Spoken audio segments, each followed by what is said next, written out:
Christmas is all about roast turkey, isn't it? You should remake it.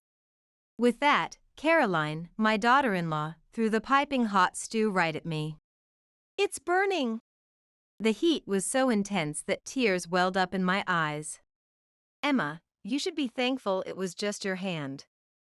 If you had made roast turkey from the start, you wouldn't have been burned in the first place. Caroline, that's just too much.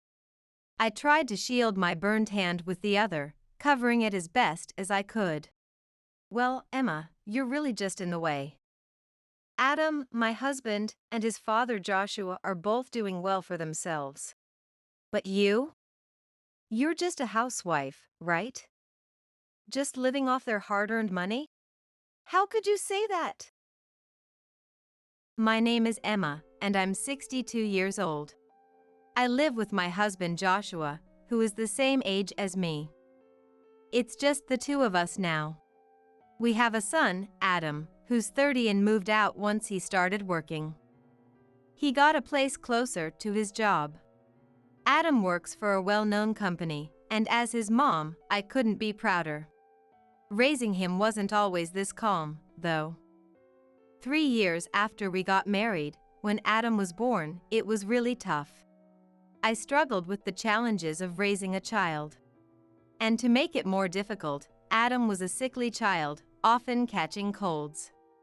Back then, I worked as an administrative assistant, and almost every week, I'd get a call from daycare asking me to pick him up. It became a routine to approach the single women in the office, asking if they could cover my tasks I should have been doing myself. The workplace wasn't very supportive of working mothers, and I often felt the cold judgment from my colleagues. Over time, my spirit wore down. Eventually, I realized that I couldn't balance both my job and raising Adam, so I handed in my resignation. For more than 20 years after that, my life was fulfilled by taking care of my family and raising Adam. As he grew, I found more joy and peace in taking care of him, and my energy returned. Every day, I would clean the floors until they sparkled, making sure that Joshua and Adam could live comfortably. I'd prepare meals with care, aiming to make every dish balanced and healthy.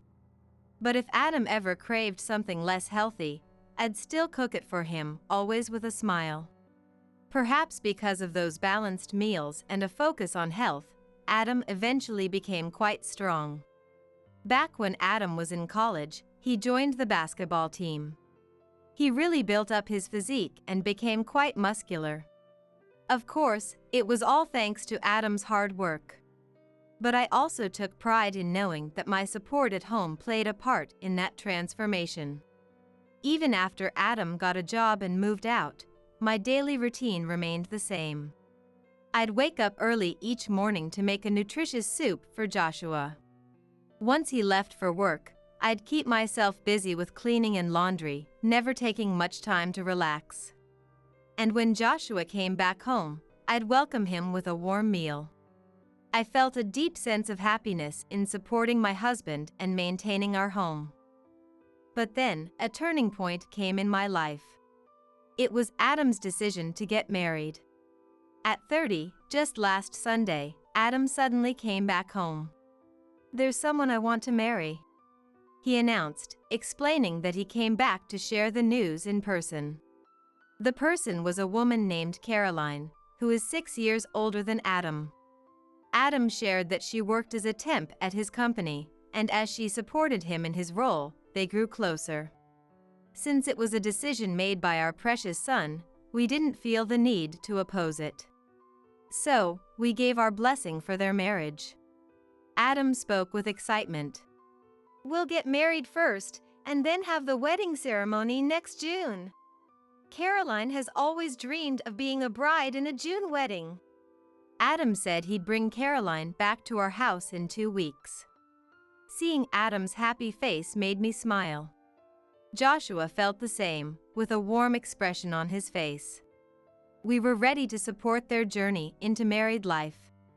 Or so I thought.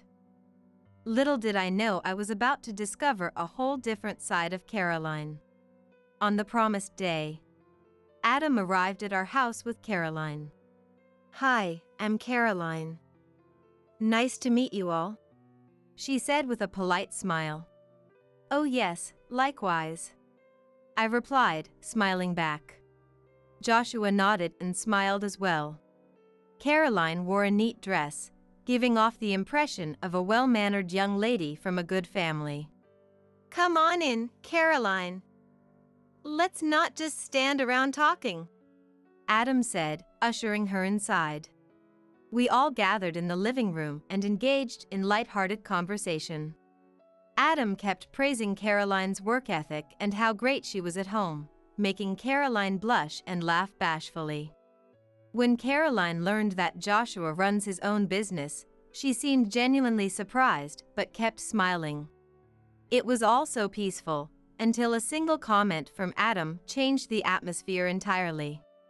"Oh, by the way, Mom has always been the one taking care of everything at home. I remember coming back from school and Mom greeting me from the kitchen. It always made me so happy as a kid."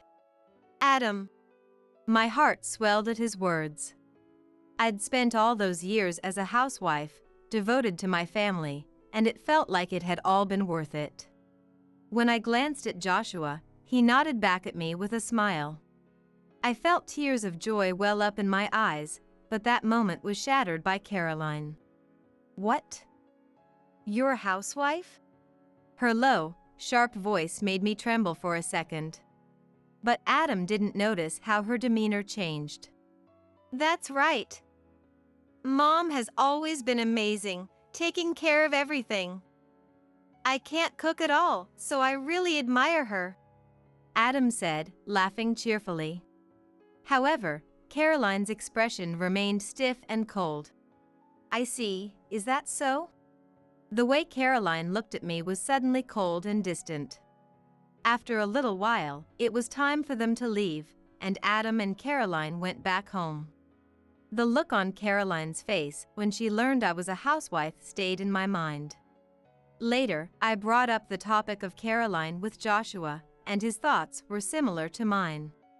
"It's true, her expression did change when she found out you were a housewife. She's Adam's wife, but I think we should be cautious around her," Joshua said, crossing his arms with a serious look on his face. I guess my worries weren't just my imagination. But then again, she's the person Adam chose to marry. "Well, it's not like we'll be living together. We probably won't see much of each other anyway," I said. "Yeah, you're right," Joshua agreed, seeming reassured. Adam and Caroline lived over an hour away by car. I did have my concerns about Caroline, but I figured as long as we didn't see much of each other, things would be fine. Or so I told myself. However, it didn't take long before Caroline started calling me regularly. Each call was filled with one-sided demands from her. That morning, at 10 a.m., Caroline called me again. Knowing that Joshua wasn't home at this time, Caroline's calls always made me uneasy. She was supposed to have a temp job, but she sure seemed to have a lot of free time. As I was thinking this, the phone kept ringing. "Hello, Caroline. Is there something you need?" I finally answered reluctantly. "Ah, Emma, finally you picked up. You sure take your sweet time, especially for a housewife," Caroline shouted loudly. "Well, I do have chores to take care of. Sorry about that," I apologized, trying to keep my voice steady. Caroline let out an exaggerated sigh. "A housewife is just unproductive. You really need to step up your game." I couldn't hold back anymore and finally spoke up against Caroline's belittling attitude toward housewives like me. "I do all the housework to take care of this home. Every day. I put my whole heart into making sure Joshua has a comfortable place to come back to after work. Every day, I clean meticulously, not even letting a single strand of hair remain on the floor. I cook balanced meals, thinking of Joshua's health with every dish. I didn't want my daily efforts to be dismissed so easily by Caroline, so I fought back. But Caroline just sighed, clearly annoyed. You know, people get defensive, especially when someone is right. She sneered. Anyway, changing the subject, there's that patisserie called Patisserie Scut near your house, right? It's about a 15-minute walk from here. Patisserie Scut is a well-known sweet shop in our neighborhood that often has lines of people waiting to buy their treats. Even though it's just for takeout, I've heard you can wait over an hour to get served. Joshua isn't really into sweets, so we've never been there before. Then, as if it were the most natural thing in the world, Caroline says, I thought so. Then can you buy their most popular pastry, rusks, for me? Get 10 boxes and ship them over. What? Why 10 boxes? I was stunned by Caroline's request. Even if it's just her and Adam, 10 boxes seemed way too much. But Caroline kept going without a care. Oh, it's for the office. I'm going to bring them as a gift for my colleagues. So, yeah, buy them and send them my way, okay? Wait. Hold on. Caroline hung up before I could say anything more. I tried calling back, but she didn't pick up. How inconsiderate. I muttered to myself. If I bought those pastries, I knew she'd never pay me back.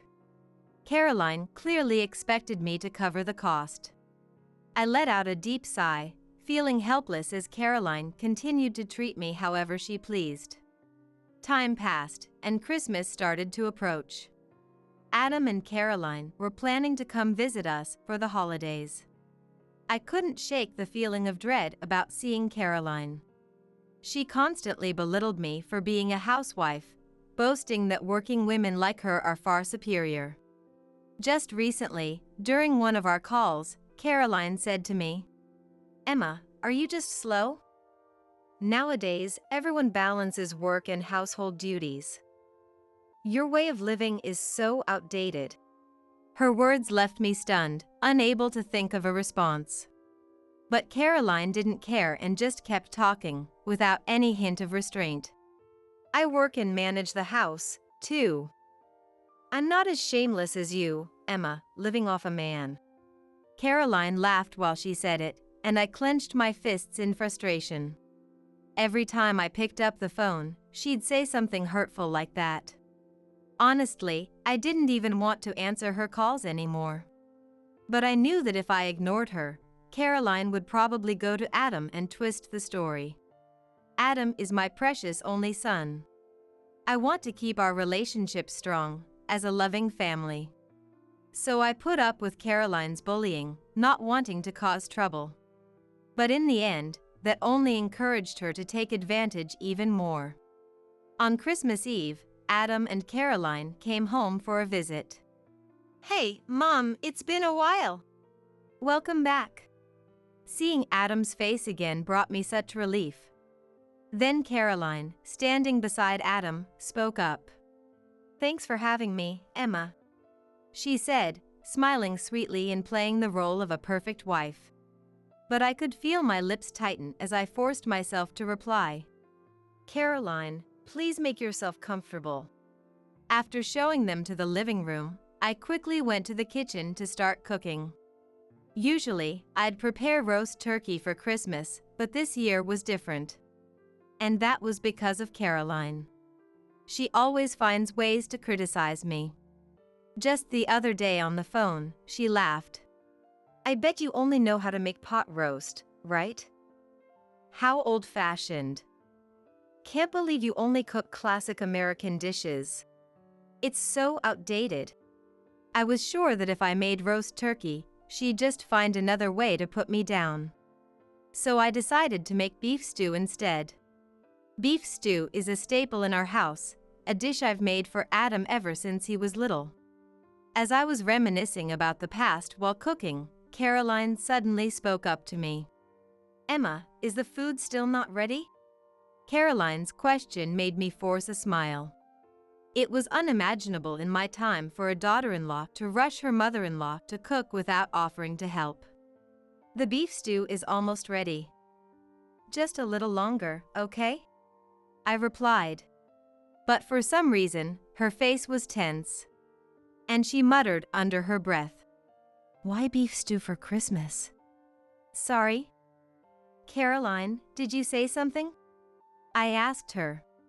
Caroline glared at me with an aggressive attitude. Caroline? The next moment, Caroline glanced around the room. Adam and Joshua were in the living room next door, engrossed in a TV show.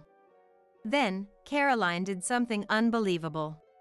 Christmas is all about roast turkey, isn't it? You should remake it. With that, she dumped the scalding hot stew all over me. Ouch! The burning heat brought tears to my eyes. This was way too much, she'd gone too far. As Caroline noticed my hand turning red from the burn, a smirk spread across her face. Emma, you're lucky it's just your hand. If you had made roast turkey from the start, you wouldn't have been burned at all. Caroline, this is horrible. I tried to shield my burned hand with the other, hiding it as best as I could. But Caroline just laughed and continued to spew hateful words. You see, Emma, you're just a nuisance. Adam and Joshua are both successful, but you? You're just a housewife, right? Living off their hard-earned money like a leech? What? I was speechless at Caroline's mocking laughter. For decades, I'd worked tirelessly to take care of this home. I wasn't living an easy life by any means. And why did I have to take all this from Caroline, who had just become my son's wife? I'd been holding my tongue to avoid causing problems between Adam and me, but my patience had reached its limit. Caroline then leaned in closer, speaking in a hushed but sharp voice. That's why I'm helping to get rid of what's unnecessary. So, be grateful, okay? What? Just then, Joshua, usually calm and collected, stood up and came toward us. The kitchen and living room are part of the same open space in our house. Normally, we use a folding partition to separate the living room and kitchen, but today, I had moved it to the corner of the living room. I wanted to be able to see what was happening in the living room while I cooked. Joshua must have sensed the tension in our argument, despite being focused on the TV earlier. Who do you think you are?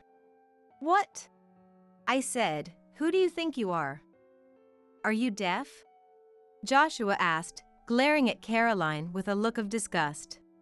The coldness in his eyes was unlike anything I'd seen from my usually gentle husband, and it seemed to throw Caroline off. Of course I can hear you. But Joshua, what's gotten into you all of a sudden? You're looking so scary. With a look of feigned fear, Caroline quickly ran over to Adam, who was watching TV. She lightly grabbed his sleeve. Adam looked startled. Caroline began to explain the situation to him. But I knew it was all part of her act. She was pretending to be frightened, but a small smile played on her lips. After hearing her side of the story, Adam immediately sided with Caroline. Dad, what's going on? Caroline's shocked and scared.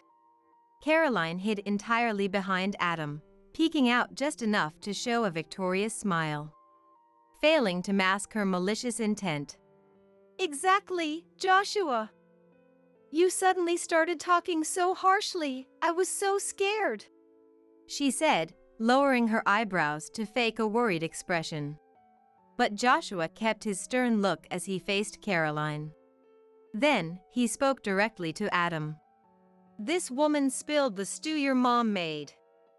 And you're going to defend her? Adam, who had been engrossed in the TV, didn't see what happened. He looked bewildered at Joshua's words. But Caroline wouldn't have done it on purpose, right? So why are you blaming her so much? Caroline, with eyes seemingly welling up with tears, spoke up as well. Exactly. I was just trying to help Emma in the kitchen. And then Joshua. She pretended to cry as she continued to hide behind Adam. Caroline's manipulative behavior was driving me crazy. I couldn't hold back my anger any longer and confronted her directly. Help in the kitchen! You yelled at me to remake the roast turkey and dump the stew on me, didn't you? At my outburst, Caroline immediately started to cry fake tears. Adam. Emma is being so mean to me. She's only doing this because she doesn't accept me as your wife.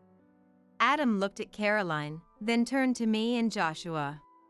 I want to take care of Caroline, so I'm going to side with her. Adam. Caroline exclaimed as if moved by his words and clung to him. Joshua and I exchanged looks, our expressions remaining cool and detached. Caroline's fake innocence was so apparent that all I could do was sigh. I spoke to Adam. Adam, can you look at my hand? It's burned. How does it make sense that my hand is burned? If Caroline was the one carrying the stew? Well, Adam hesitated for a moment, thinking things over. If the stew had really been accidentally spilled, Caroline should have burned herself too. But Caroline's hands were spotless and pale. I continued. It's not just my hand. The stew is all over my pants as well. Thankfully, I was wearing long pants, so my legs were unharmed. But it was clear that stew had splattered everywhere on my clothes. Mom's clothes are covered in stew. Do you seriously think it's possible for this to happen just because her hand slipped? Well, Adam struggled with Joshua's pointed question. Eventually, he turned to Caroline. Did you do this, Caroline?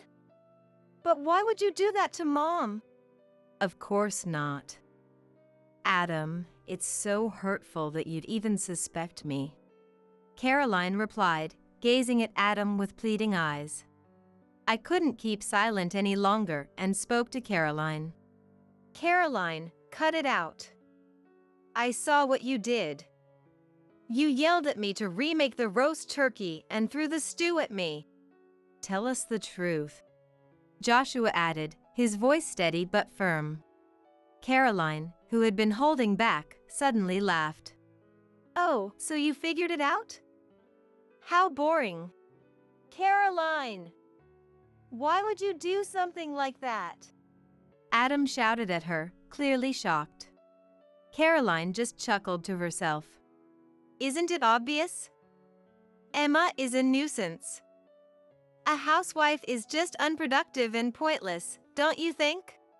Caroline spoke casually, as if she were making the most natural observation in the world, a smile plastered across her face. I let out a sigh, frustrated beyond words. Why do you look down on housewives so much, Caroline? Just because I'm a housewife doesn't mean I've caused you any trouble. You're nothing but trouble. Joshua runs a business, which means he's wealthy. He probably has loads of savings, right? If he dies and you're still around, I won't get the full inheritance, will I? Huh? I was stunned by Caroline's outlandish statements. And when Joshua dies, Adam becomes the next CEO, right? But how annoying would it be to have a meddlesome mother-in-law around when I become the CEO's wife? Caroline said, chuckling. It was clear to me now, Caroline's interest was purely in Joshua's assets and the title of CEO's wife. But she was not going to get her way. Adam's not going to take over the company. Our business isn't a family-run one. I'm planning to hand it over to one of my employees, Joshua said calmly. What? No one told me that. Caroline's face twisted in frustration as she raised her eyebrows. Adam, bewildered, tried to explain. I want to do my best at my current job. I never planned on taking over Dad's company. And didn't you say you supported my work, Caroline? Was that a lie? It seemed that Caroline had been hiding her true intentions from Adam all along. Of course it was a lie. If you're not going to be the CEO, why would I marry someone like you? Caroline said it brazenly, without a hint of shame, leaving Adam visibly hurt. With her looks, Caroline could probably marry a more conventionally handsome man. Our Adam wore glasses, and his hair was a bit long. He looked plain at first glance. Just based on appearances, he didn't seem like a match for the refined and beautiful Caroline. Seeing Adam struggle to recover from the shock, I spoke to him gently. This is Caroline's true self. You need to face reality, Adam. Yeah. But Caroline, clearly unbothered, arrogantly leaned back, laughing confidently. What's so bad about hiding my true nature? If people get fooled, that's their problem. Her attitude only made my anger toward her flare up even more. I was determined never to forgive Caroline. Just then, Joshua spoke up. I feel sorry for Violet, having a daughter like this. Violet? Who's Violet? I was stunned to hear Joshua mention a name I didn't recognize. Caroline's voice trembled as she spoke. Violet, how do you know my mom's name? Joshua calmly explained to Caroline. Violet is someone I met through our company's charity work. You mean the charity program? Joshua's company ran a program to help people over 50 find part-time jobs. Not as temporary workers, but through direct employment. With temporary jobs, the work period is limited. For those over 50, it's not easy to find another placement immediately after one ends. So Joshua's company helped people in their 50s and older find direct employment. Violet was a housewife for a long time. She told me she had a hard time finding a job. Joshua's voice was filled with empathy. Caroline's expression twisted in disgust as she spoke. My dad died when I was in my senior year of college, leaving behind a mountain of debt. Mom was a housewife and couldn't find a job. We lived a miserable life. Caroline's father had lost a lot of money through failed investments and passed away shortly after. At the time, Caroline was still attending university, struggling to balance her studies and work. Violet, her mother, tried to find work but couldn't land a job. Mom was to blame for staying home as a housewife, not working. Because of her, I couldn't pay my tuition and had to drop out of college. To my surprise, Caroline's highest level of education was high school. Since she had to work immediately after leaving university, she chose to become a temporary worker. For 15 years, she had worked tirelessly. You must have gone through so much. I accidentally let my true feelings slip, but my words only seemed to make Caroline angrier. Huh? What's with that condescending tone? You're so annoying. I didn't mean it like that. But it seemed there was no point in trying to reason with her. That's why I hate housewives like you. I wish I'd poured that stew with more force so that you'd get more than just a burn. So you'd be useless and Joshua would divorce you. I was speechless at Caroline's words. My hand was clearly burned and in pain. But rather than showing any remorse, Caroline wished she had hurt me more. It was beyond normal behavior. Suddenly, Adam pulled away from Caroline. Adam! Caroline looked at him in confusion. Adam spoke up, his voice trembling with anger. You did this to Mom? I can't be with you anymore, Caroline. I want a divorce. Adam. Seeing Adam in so much pain hurt me deeply as well. Huh?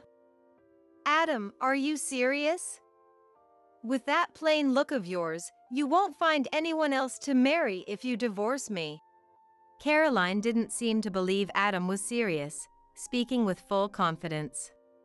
How much did she look down on Adam? Adam had a solid education and worked for a top-tier company. Even if he looked plain, there would surely be someone who would love him for who he was. Caroline had clearly never really seen the true Adam. Adam's voice was firm as he spoke. I'm serious. And I'll never forgive you for what you did today. Let's handle this through our lawyers. His eyes were cold as ice. Caroline must have realized that Adam was serious. Adam, you're joking, right? She looked up at Adam with pleading eyes. After showing her true nature like that, why did she think she could fix things now? There's nothing more to say. There's no way to repair this. No. I absolutely don't want a divorce. Caroline started to cry. Unlike her earlier fake tears, this time, they seemed real. I sympathize with what you've been through, Caroline, but this is going way too far. I said. No matter what, dumping stew on your mother-in-law is inexcusable. Caroline glared at me. Shut up! It's your fault for being a lazy housewife. You're just in Adam's way. How pathetic. Arms crossed, Caroline fumed with anger. It seemed no amount of reasoning would get through to her. Joshua stepped forward and spoke to Caroline. It's time. Huh. Just as I was trying to grasp what was happening, the doorbell rang. Joshua went to the front door and came back to the living room with a woman. In that instant, Caroline's expression stiffened. Mom, why are you here? I called her. I knew how to get in touch. Joshua replied. Ignoring the now pale-faced Caroline, Violet apologized to Joshua and me. I deeply apologize for all the trouble Caroline has caused. I'll take her home right away. Huh? I'm not going anywhere. Caroline protested, but Violet stood her ground. You even hurt Adam's mom. Do you have any idea what you've done? If you get sued, don't expect me to defend you. Sued? No, that can't be. Caroline's face turned even paler. She clearly hadn't considered that possibility. If I looked closely, I could see Caroline's arms trembling slightly. Violet sighed at the sight. Your first step is to sincerely apologize. That's my last piece of advice to you as your parent. Huh? When Adam and Caroline's divorce is finalized, I will cut all ties with you. Don't ever contact me again. You've always hated me for being a housewife, haven't you? Well, this works out perfectly for you. No, that's not true. Tears streamed down Caroline's face, her expression completely messed up. Deep down, she must have really loved her mom, Violet. I spoke to Violet. I don't need an apology from Caroline. At this point, any apology she gives would be meaningless. Then, turning to Caroline, I continued. Caroline, you might think lightly of what happened today. But what if my burns had been more serious? What would you have done then? I don't know. Caroline struggled to find words. It was clear she hadn't thought that far. If you'd left her with a lifelong injury, I would never have forgiven you. I'd use all the power I have to make sure you face the consequences. Joshua added, his voice stern.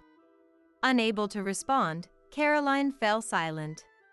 Adam glared at Caroline with a harsh look in his eyes. I will never forgive you for hurting my mom, Caroline.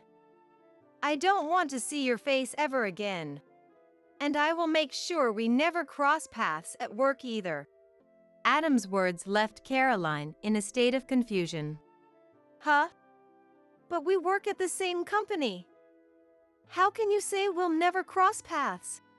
I'm the CEO of the staffing agency you're registered with. My job is to send trustworthy employees to our clients. Do you really think you meet that standard? Ah. At Joshua's words, Caroline's face turned completely pale. She'd probably never cared about who the CEO of the staffing agency was until now. Holding out my burned arm for Caroline to see, I said, "Someone who would hurt their in-laws can't be trusted to go to our clients' companies. If it comes down to it, I'll personally explain the situation to HR at Adam's company." "Mom, you don't need to go that far. I have good connections in HR. I'll explain everything myself. And, of course, I'll make sure everyone in our department knows what happened. Caroline won't have any place left there." It seemed Adam's words were the final blow to Caroline. She hung her head in complete defeat. "You don't have the right to be shocked. You should be reflecting on everything you've done up until now." I didn't hold back my words as I continued to confront Caroline. She had disrespected my precious son, Adam. And as his mother, I couldn't just let that slide. "Oh dear, it looks like you've been completely cut off. But that's your own doing. You brought this on yourself," Violet said with a subdued laugh. Violet must have decided to sever ties with her daughter, Caroline. It wouldn't have been surprising if she'd been more supportive of her only child. But Caroline had done too much, to the point where even Violet couldn't defend her anymore. Perhaps as a parent, Violet had decided it was best to distance herself from Caroline. "Well then, I'll take my leave now. Please allow us to arrange a formal apology later," Violet said, while apologizing multiple times. She then took Caroline with her and left our house. Caroline, seemingly exhausted from crying, was dragged away by Violet. In the end, Caroline never apologized. I was sure Caroline would face some harsh consequences in the future. Eventually, Adam and Caroline divorced. However, the divorce process was quite contentious. Because Caroline had called Adam plain, I decided to give him a makeover. We cut Adam's bangs to show more of his face. We also swapped out his glasses for contact lenses. And suddenly, Adam looked like a handsome young man. After all, Adam takes after Joshua, and his natural features were already quite good. When Caroline saw Adam in his new look at the lawyer's office, she was shocked. "What? He looks totally different," Caroline muttered in disbelief. Adam, however, spoke to her with a firm tone. "I'm divorcing you, Caroline. I can't be family with someone who would so casually harm another person." Caroline was at a loss for words, but quickly snapped back to her usual self. "I'll apologize to Emma for what I did." "Can't we start over?" Caroline said with a smile. I couldn't believe she was still acting so shamelessly, as if nothing had changed. "I don't need a daughter-in-law like you. I can't be family with someone I don't trust." Joshua, who was sitting beside me, nodded in agreement. "We don't want to be involved with someone who's only after money." "Huh? That's so rude." Caroline tried to snap back with a strong tone, but Violet's glare made her go silent. It seemed that Caroline was still afraid of her mother. "If you keep dragging out this divorce, I'll take appropriate action. Do you really want to make this a big deal?" Violet warned Caroline sternly, fixing her with a sharp look. Caroline finally seemed to grasp the gravity of the situation and shrank back. I'm sorry." Caroline finally apologized, but it was too late. In the end, Caroline signed the divorce papers. I also received compensation from Caroline for the burn on my arm, in line with standard practice. Caroline was registered with the staffing agency run by Joshua. She must have signed up with Joshua's agency on Violet's recommendation. Some staffing agencies only accept candidates who have graduated from college. In contrast, Joshua's staffing agency didn't consider educational background. which likely made it easier for Caroline to register. Due to the recent events and Caroline's erratic behavior, Joshua was concerned and contacted the HR department at the company where Adam worked. He advised them to terminate Caroline's contract before her assignment ended. Following Joshua's suggestion, the HR manager at Adam's company ended Caroline's contract early. It turned out the HR manager had already been concerned about Caroline's conduct. Apparently, Caroline distributed the sweets I was forced to buy to the young male employees only. She didn't share them with any of the female staff. There were frequent complaints from the female employees that Caroline was trying to curry favor with the male workers. Some newly hired young women even found Caroline's cold attitude toward them to be traumatizing. Perhaps Caroline couldn't stand anyone who was prettier than her. She also prioritized work given to her by male colleagues, neglecting tasks from the female staff. Moreover, Caroline acted normally around the HR manager, making it difficult to judge her behavior. She likely tried to make a good impression on those in higher positions. While Caroline may have thought she was handling things well, it was ultimately her own actions that led to her downfall. When Joshua found out about the situation, he was shocked and immediately apologized to the HR manager. Shortly after, Caroline's contract was terminated early. I believe it was the right decision. Caroline ended up losing her job. Currently, she lives in an apartment with Violet, but with the divorce finalized, Violet plans to sever ties with her. In the near future, Caroline will probably lose her place to live as well. I heard that she had to take out a loan to cover the compensation for my burn. I'm not sure what kind of future awaits a woman in her late 30s who has debt. Caroline will likely continue to regret how she treated me. 3 years have passed since then. Adam is starting a new chapter in his life. He's getting remarried. Adam's new wife is 3 years younger than him. Since his makeover, Adam has had more women approach him. He grew closer to a woman his boss introduced him to at work. I met this woman recently. She's very family-oriented. Her appearance is simple, and she has a kind aura. She's dedicated to taking care of the family and looks forward to having children with Adam in the future. Most importantly, she values us as Adam's parents. Because she cherishes Adam, she also wants to cherish Joshua and me. I truly think Adam found a wonderful wife. Joshua is still working hard as always, and I stay busy with cooking, laundry, and other housework. Though it's hectic, I find happiness in our peaceful, everyday life. I have a mission to take care of our home. And today, I'll keep working hard to fulfill that mission. So, I'm planning a trip with your grandparents, Anson. How about you? Do you have any plans? I called my son, Anson, after we were invited on a vacation by my in-laws. Well, I have practice. You all should go and have fun. But isn't this trip a bit out of the ordinary? Are you okay, Mom? I'll manage. I'll bring you back a souvenir, so work hard at your practice. Anson, under my influence, has always been into marathon running.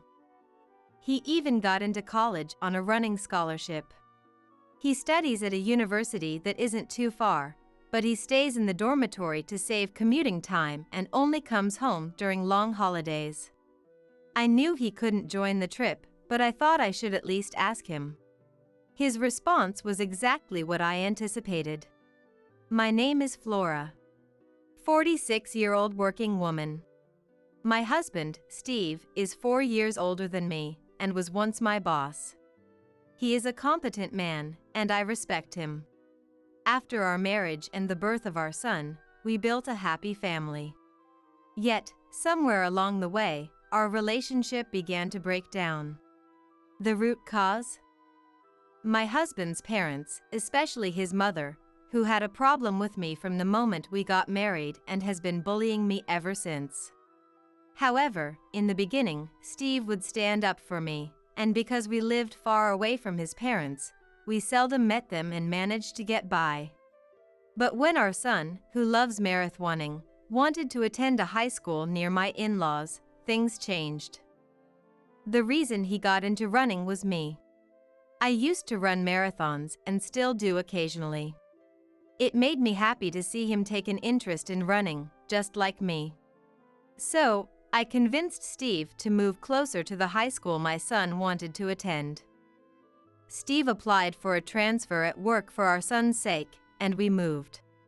My son was recommended for his university from this high school, so I think it worked out well.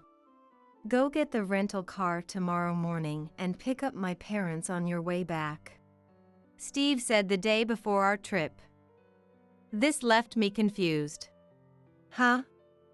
Why am I the one renting the car? What are you going to do? I'm tired from work, so I'll sleep until the last minute. Once you pick up my parents, come back and I'll take over from there. It's in the same direction as our destination, anyway. I could understand what he was saying, but if anything, I was more exhausted. Despite working similar hours, I was the one taking care of all the housework. When I think about it, we used to split the household chores equally. However, ever since we moved closer to his parents, they've been visiting us frequently. When his mother saw Steve doing housework, she vehemently opposed it. Housework is the wife's job. It's not something the breadwinner should do. Isn't that right, Flora? Overwhelmed by her intensity, I initially nodded in agreement. This continued until Steve eventually stopped doing anything around the house. It was partly Steve's fault, but I believe the main cause was his mother. Moreover, Steve started to echo his mother's sentiment, saying, "I am the breadwinner," every now and then. By that time, it was too late for me to correct the situation and I didn't even feel like trying anymore. Steve changed drastically over the past few years. His work performance seemed to have declined, and he frequently vented his frustrations on me. However, I realized that arguing back was more trouble than it was worth. So, I decided to simply accept things as they are. That's the least stressful way for me to live. There were times I considered getting a divorce, but when it came time for our son's college recommendation, I feared it could disadvantage him if we were a single-parent family. So, I couldn't go through with the divorce. Instead, I tricked my mind into believing I was taking care of a dog, not a person. And surprisingly, it did relieve some of my stress. So, I began to feel like it wasn't worth expending my energy on getting a divorce. And that's how I've arrived at where I am today. The reason I agreed to join this trip was because it was to a resort that I absolutely love. I knew I could thoroughly enjoy myself even if I ended up doing things alone. Heck, I was even ready to do things separately from my in-laws and husband. Perhaps I was invited mainly because they needed someone to share the driving. But both my husband and my father-in-law can drive, so it'll work out one way or another. Anyway, I played along with the notion that our pampered pooch was being demanding again, went to get the rental car as my husband instructed, and headed to my in-laws' place. Flora, you're late. Is that the car for today? You should have rented a bigger one. Well, it's better than your tiny car at least. The car we usually use is the one I bought. Since I drive to work, I assumed I would be the primary user, and I paid for it myself. We don't go out of town often, and I thought a small car would be just fine. Plus, I loved its interior design and color, so I bought it. And yet, my husband would take it without asking, and even let his parents ride in it. What's more, my in-laws complain about the car being small and look down on me, as if I could only afford a small car. I thought they could just use father-in-law's car for the trip. Father-in-law, however, didn't like others driving his car, but also didn't want to drive it himself for the entire trip. So, we ended up renting a car. Even so, I wasn't consulted about any of this. I just found out that I would be the one to pick up the rental car and drive it, and that they'd be in the back seat the whole time. It made me want to tell them to drive themselves. In a word, they are tiresome. In the end, my husband, who had said he would take turns driving, slept the entire time. Father-in-law didn't want to drive unless it was his own car, so I ended up driving all the way to our destination. Inside the car, with my husband asleep, father-in-law kept criticizing my driving. He would say things like, "You could have turned left there, even though the oncoming car was obviously approaching," or "Why didn't you go even though you knew the light was turning red?" It was nothing but unnecessary stress. My mother-in-law joined in, saying, "Flora, your driving is as bad as ever. Flora, your driving is as bad as ever." I didn't want to be criticized by mother-in-law, who can't even drive, and at least I'm better than father-in-law, who, as far as I know, has crashed his car at least 5 times. Despite being told he should surrender his license before causing a major accident, father-in-law keeps insisting it was just bad luck and that he is a good driver, so everything will be fine. Well, I didn't want to ride in a car driven by father-in-law anyway. I don't mind driving, but I'd appreciate it if they could stop interfering all the time. Upon reaching our destination, my husband finally woke up. Since we had been in the car all day and were tired, we followed my in-laws' wish to spend the day relaxing in the hotel. So, we didn't go out. I enjoyed myself by swimming in the pool and exploring the hotel. In its own way, it was a fulfilling time. After having dinner and going to the spa, I returned to find my husband already asleep. I didn't know what my in-laws were doing in the next room, but they were probably asleep too. I had a beer in the room before crawling into bed. I woke up in the fresh morning air.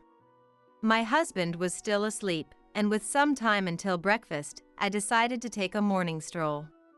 But when I came back, the unthinkable had happened. Upon entering the room, my husband was nowhere to be found.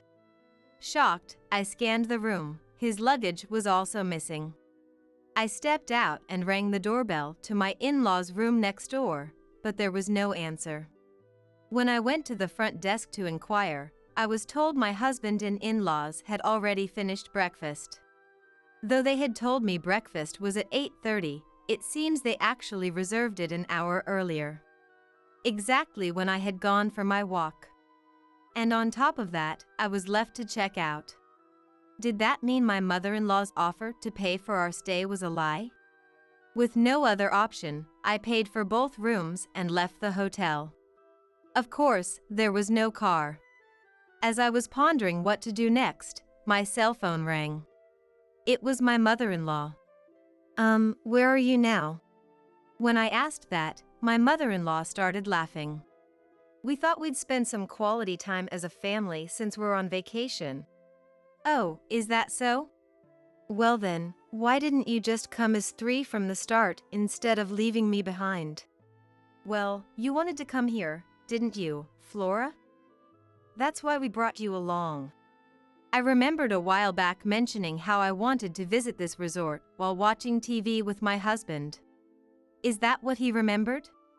Usually, it would be nice if he remembered what I casually said, but this time, it was used just to annoy me. Moreover, I was the one who did most of the driving to get here. Why do I have to hear that I was brought here by my mother-in-law, who neither drove nor paid?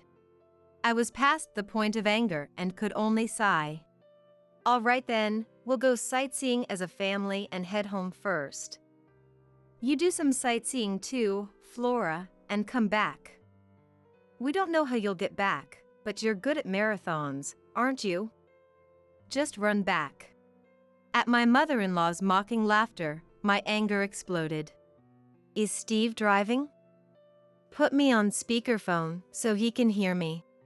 When I said that, it seemed my mother-in-law switched over, and I could hear my husband's voice. "Good morning. You wanted to come here, didn't you? Take it easy today. But remember, there's laundry from the trip to be done. Make sure you wash it by tomorrow morning." He sounded cheerful. I had no more feelings for him. What? Do your own laundry. Hey, that's no way to talk. I, the breadwinner, am telling you to take it easy today. You should be saying thank you. Oh, right. The breadwinner. But don't worry, this is the last time we'll see each other. Well, all you've really seen of me is me sleeping. What do you mean? What? We need to come home today. There's laundry and house cleaning to be done. Yeah, that's why I'm not going back. What are you talking about? His voice was shaken, and with that, I said, "I'm getting a divorce." You told me half a year ago, didn't you? That you met your soulmate, your childhood friend, and you were going to marry her? You reunited when she moved back to your hometown, right? The childhood friend who had divorced. Remember, you showed me the divorce papers back then. That was about 6 months ago. I'd confronted my husband because something felt off, and he came clean.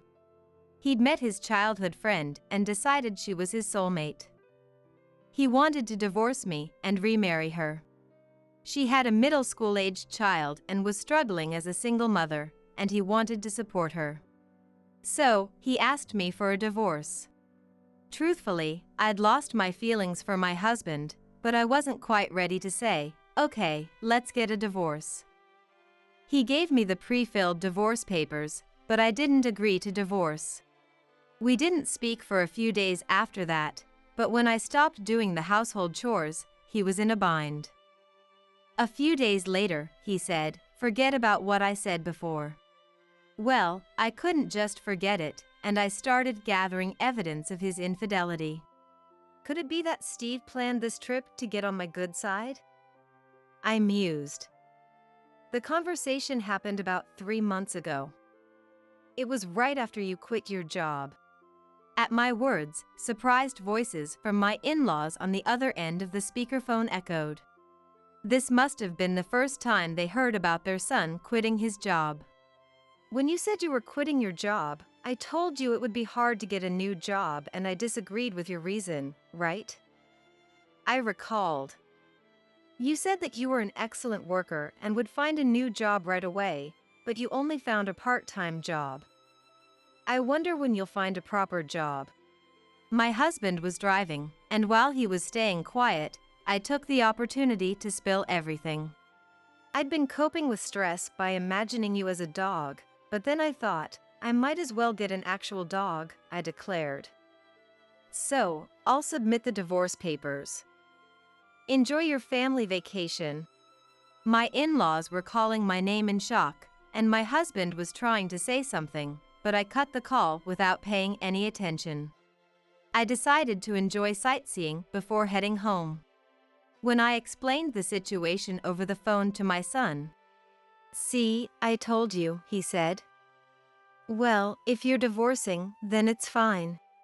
Anson, his reaction was lighter than I expected.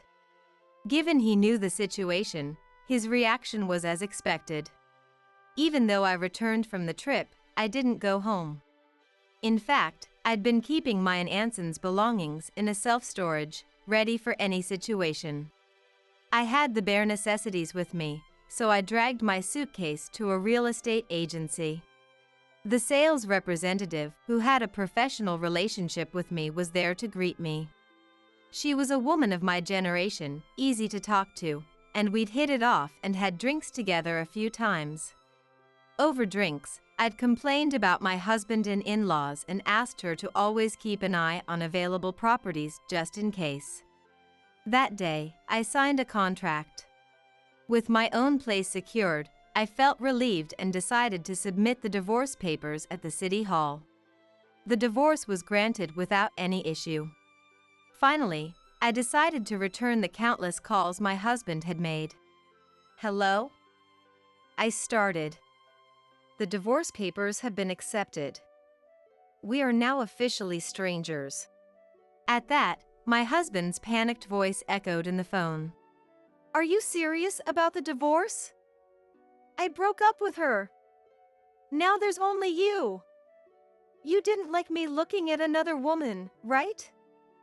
Now I'm only looking at you, so come back without worries. But all I felt for his words was revulsion. Huh? What are you talking about? I never intended to please you in the first place. And you didn't break up with her, did you? You were dumped because you couldn't find a job and you had no money, right? It turned out that my husband's mistress was the friend of the sales rep who had introduced us to our new place. Talk about a small world. She had been listening to complaints about my husband from the mistress, who claimed to be his current girlfriend. And apparently, after he quit his job and started working part-time, she saw no point in being with him and broke up. But a fling is a fling. I'm definitely going to demand compensation. That's right. Even if they've broken up now, the fact remains that he cheated, and there's evidence. Compensation? I told you, we broke up. Now there's only Flora you. I can only sigh at this point. So you're saying that now that you're single, you're thinking of having another affair? I don't care what you do, but I'm done being exploited. You didn't even notice that your stuff at home was missing because you didn't care, did you? I'm not going back, so throw away what you don't need. With that, I hung up the phone. Even after that, my ex-husband kept calling me, and even my former in-laws reached out, but of course, I'm never going back to that house. My ex-husband still hasn't found a job, can't pay the rent, and has moved back in with his parents. My ex-father-in-law is still driving dangerously and recently crashed into a neighbor's fence with my ex-mother-in-law in the car. Fortunately, no one else was injured, but they didn't have property insurance and had to borrow money to cover the repair costs. All of this was written in emails that my ex-husband kept sending me on his own. I find his misfortune slightly amusing. I don't reply, but I haven't blocked his emails either, just quietly enjoying the show. Since I moved to a pet-friendly property, I started keeping a small dog and realized that I enjoy taking care of a dog more than taking care of people. My son, worried about me being alone, has started coming over on weekends, a change from his previous habit of only visiting on long holidays. I'm living a fulfilling life every day. Maybe this weekend, I'll go back to that resort town for the first time in a while.